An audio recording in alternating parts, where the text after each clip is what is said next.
നമസ്കാരം. 2026 നിയമസഭാ തെരഞ്ഞെടുപ്പിനോടനുബന്ധിച്ച് കേരളം കേട്ട ഏറ്റവും ഞെട്ടുന്ന വാർത്തയായിരുന്നു CPM-നകത്ത് 63 വർഷത്തെ മഹിത പാരമ്പര്യം ഉപേക്ഷിച്ചുകൊണ്ട് CPM-ന്റെ MLA ആയി 4 തവണ തിരഞ്ഞെടുക്കപ്പെട്ട 2 തവണ CPM-ന്റെ മന്ത്രിയായ CPM-ന്റെ ചെങ്കോട്ട എന്ന് വിശേഷിപ്പിക്കുന്ന അമ്പലപ്പുഴയിൽ നിന്നുള്ള G. സുധാകരൻ പാർട്ടി വിട്ട് പുറത്തേക്ക് പോകുന്നു എന്നുള്ളത്. CPM-ന്റെ പുത്തൻകൂറ്റ് നേതാക്കന്മാരുടെ നയവൈകല്യത്തിൽ പ്രതിഷേധിച്ചുകൊണ്ട് ആലപ്പുഴയിലും അമ്പലപ്പുഴയിലും ഇപ്പോൾ CPM-നകത്തുണ്ടായിട്ടുള്ള ചില പുത്തൻകൂറ്റുകാരുടെ നയവ്യതിയാനങ്ങൾ പാർട്ടിക്ക് ദോഷം ചെയ്യുന്നു. അത്തരത്തിലുള്ള ആദർശങ്ങളുമായി ഇനി ഈ പാർട്ടിയിൽ നിന്നുകൊണ്ട് തനിക്ക് മുന്നോട്ട് ഇവരോടൊപ്പം പോകാൻ സാധിക്കില്ല എന്നുള്ള കാര്യം ചൂണ്ടിക്കാണിച്ചുകൊണ്ട് പാർട്ടിയിലുള്ള തൻ്റെ 63 വർഷത്തെ മഹിത പാരമ്പര്യം ഉപേക്ഷിച്ചുകൊണ്ട് G. സുധാകരൻ പാർട്ടി വിട്ടിറങ്ങുന്ന കാഴ്ചയാണ് കാണാൻ കഴിയുന്നത്.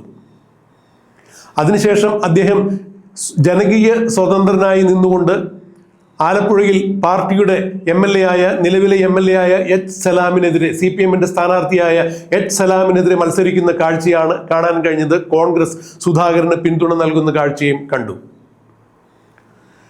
ഇതുവരെ പുറത്തു വന്ന എക്സിറ്റ് പോൾ ഫലങ്ങൾ വിശ്വസിക്കാൻ സാധിക്കും എന്നുണ്ടെങ്കിൽ G. സുധാകരൻ അമ്പലപ്പുഴയിൽ നിന്നും വ്യക്തമായ ഭൂരിപക്ഷത്തോടു കൂടി ജയിക്കും എന്നുള്ളത് തന്നെയാണ് പുറത്തു വരുന്ന വാർത്തകൾ. കോൺഗ്രസിന്, അതായത് UDF-ന് കൃത്യമായ ഭൂരിപക്ഷം കിട്ടും. UDF ആയിരിക്കും ഇനി കേരളം ഭരിക്കുക എന്നാണ് 5 or 6 എക്സിറ്റ് പോൾ സർവേയിൽ നിന്നും കാര്യങ്ങൾ മനസ്സിലാക്കാൻ കഴിയുന്നത്.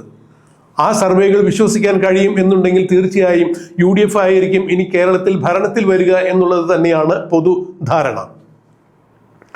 ഈ സന്ദർഭത്തിൽ മറ്റൊരു എക്സിറ്റ് പോൾ ഫലം കൂടി ചർച്ചയാകുന്നുണ്ട്. UDF-നും LDF-നും കൃത്യം സീറ്റുകളായിരിക്കും. 1-2 സീറ്റുകളുടെ വ്യത്യാസം മാത്രമേ ഉണ്ടാകുകയുള്ളൂ. BJP 5 മുതൽ 7 വരെ സീറ്റുകൾ നേടും എന്ന് പറയുന്നുണ്ട്. അങ്ങനെയെങ്കിൽ കേരളത്തിൽ തൂക്ക് മന്ത്രിസഭ വരുവാനുള്ള സാഹചര്യവും തള്ളിക്കളയാൻ കഴിയില്ല.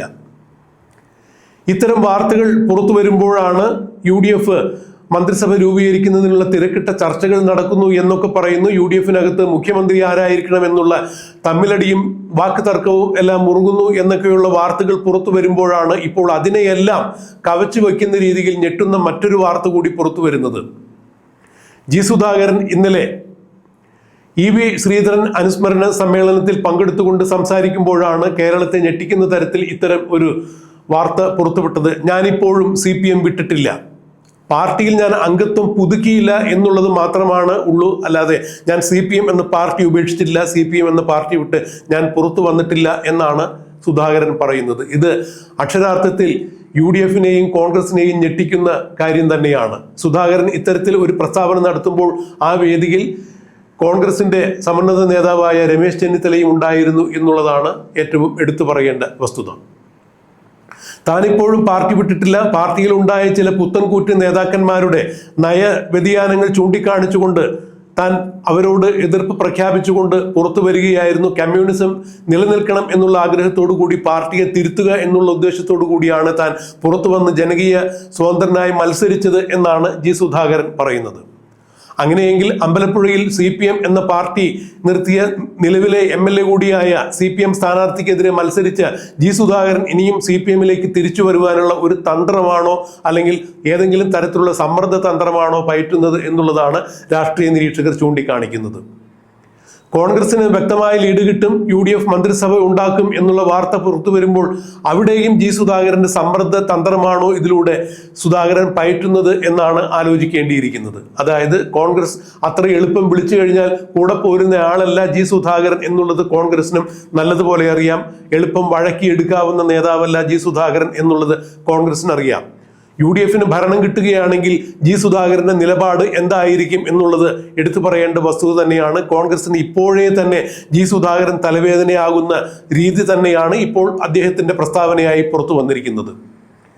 ഞാൻ ആരോടും പിന്തുണ അഭ്യർത്ഥിച്ച് അങ്ങോട്ട് പോയിട്ടില്ല, കോൺഗ്രസ് ആണ് എനിക്ക് പിന്തുണ നൽകാം എന്ന് പറഞ്ഞുകൊണ്ട് എൻ്റെ പുറകെ വന്നത്. അവർ എനിക്ക് പിന്തുണ നൽകി, ഞാനത് നന്ദിയോടുകൂടി അനുസ്മരിക്കുന്നു, സ്നേഹത്തോടെ ഞാൻ അവരുടെ പിന്തുണ സ്വീകരിച്ചു എന്ന് തന്നെയാണ് ജി സുധാകരൻ പറയുന്നത്. അതായത് കോൺഗ്രസിനോട് നന്ദിയും കടപ്പാടും ഒക്കെ ഉണ്ട്, എന്നാൽ ഞാനിപ്പോഴും CPM വിട്ട് പുറത്തു വന്നിട്ടില്ല, പാർട്ടിയിലെ അംഗത്വം പുതുക്കിയില്ല എന്ന് മാത്രമേ ഉള്ളൂ. ഇപ്പോഴും ഞാൻ മനസ്സുകൊണ്ട് CPM കാരനാണ്. ഇനി നാളെ CPM-ലേക്ക് സുധാകരൻ തിരിച്ചു പോകുമോ എന്നുള്ളത് അറിയില്ല. സുധാകരൻ CPM-ലേക്ക് തിരിച്ചു ചെല്ലുവാനുള്ള സാധ്യതകൾ എത്രത്തോളമാണ് എന്നുള്ളത് കണ്ടറിയേണ്ടത് തന്നെയാണ്. ജി സുധാകരൻ CPM വിട്ടു പോയപ്പോൾ മുഖ്യമന്ത്രി പിണറായി വിജയൻ ഒരു പൊതുവേദിയിൽ പ്രസംഗിച്ചപ്പോൾ ചെറ്റത്തരമാണ് എന്നാണ് വിശേഷിപ്പിച്ചത്. പിന്നീട് മുഖ്യമന്ത്രിയുടെ ചെറ്റത്തരം എന്നുള്ള പ്രയോഗം കേരളത്തിൽ അങ്ങോളം ഇങ്ങോളം വലിയ ചർച്ചാ വിഷയമാകുകയുണ്ടായി. ഓരോ തെരഞ്ഞെടുപ്പ് കാലത്തും മുഖ്യമന്ത്രി ഇതുപോലുള്ള പല ഭാഷാ പ്രയോഗങ്ങളും പുതിയ പുതിയ പദങ്ങൾ കേരളത്തിന് നൽകാറുണ്ട്. പരനാറി, കുലംകുത്തി, ചെറ്റ എന്നുള്ള പദങ്ങളെല്ലാം മുഖ്യമന്ത്രിയുടെ ഭാഷയ്ക്കുള്ള സംഭാവന തന്നെയാണ്. അത്തരത്തിൽ ഇക്കുറി 2026 നിയമസഭാ തെരഞ്ഞെടുപ്പോടനുബന്ധിച്ച് മുഖ്യമന്ത്രി കേരള ഭാഷയ്ക്ക് നൽകിയ മറ്റൊരു പദമാണ് ചെറ്റത്തരം അല്ലെങ്കിൽ ചെറ്റ എന്ന വിശേഷണം എന്നാണ് രാഷ്ട്രീയ നിരീക്ഷകരും ചൂണ്ടിക്കാണിച്ചത്. അതെന്ത് തന്നെയായാലും ആ സന്ദർഭങ്ങളിലൊന്നും മുഖ്യമന്ത്രി പിണറായി വിജയനെ ബഹുമാനത്തോടു കൂടിയല്ലാതെ ജി സുധാകരൻ പറഞ്ഞിട്ടുണ്ടായിരുന്നില്ല, അനുസ്മരിച്ചിട്ടുണ്ടായിരുന്നില്ല. പിന്നീട് തെരഞ്ഞെടുപ്പ് അടുക്കും തോറും ജി സുധാകരൻ പിണറായി വിജയനെ കൃത്യമായി തന്നെ വിമർശിക്കുന്ന കാഴ്ചയാണ് കാണാൻ കഴിഞ്ഞത്. എന്നാൽ ഇന്നലെ ജി സുധാകരൻ സംസാരിക്കുമ്പോൾ പിണറായി വിജയന്റെ പോലീസുകാരെ കുറിച്ചും ആഭ്യന്തര വകുപ്പിനെ കുറിച്ചുമെല്ലാം വിമർശനാത്മകമായ രീതിയിൽ സംസാരിക്കുമ്പോഴും ബഹുമാന്യനായ പിണറായി വിജയൻ സഖാവ് എന്ന് തന്നെയാണ് വിശേഷിപ്പിച്ചത്.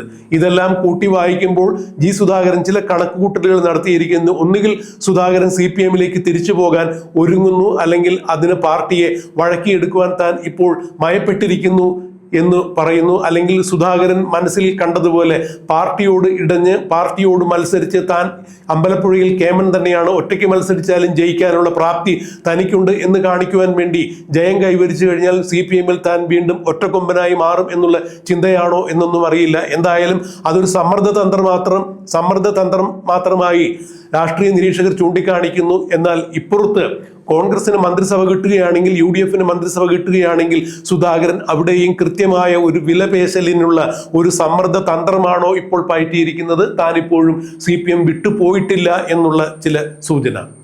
എന്തായാലും UDF-ന് ഭരണം കിട്ടുകയാണെങ്കിൽ ജി സുധാകരൻ ഒരു കീറാമുട്ടി തന്നെയായിരിക്കും എന്നാണ് രാഷ്ട്രീയ നിരീക്ഷകർ ചൂണ്ടിക്കാണിക്കുന്നത്. എന്താണ് ഇക്കാര്യത്തിൽ നടക്കുക എന്നുള്ളത് നമുക്ക് കണ്ടറിയാം, കാത്തിരിക്കാം.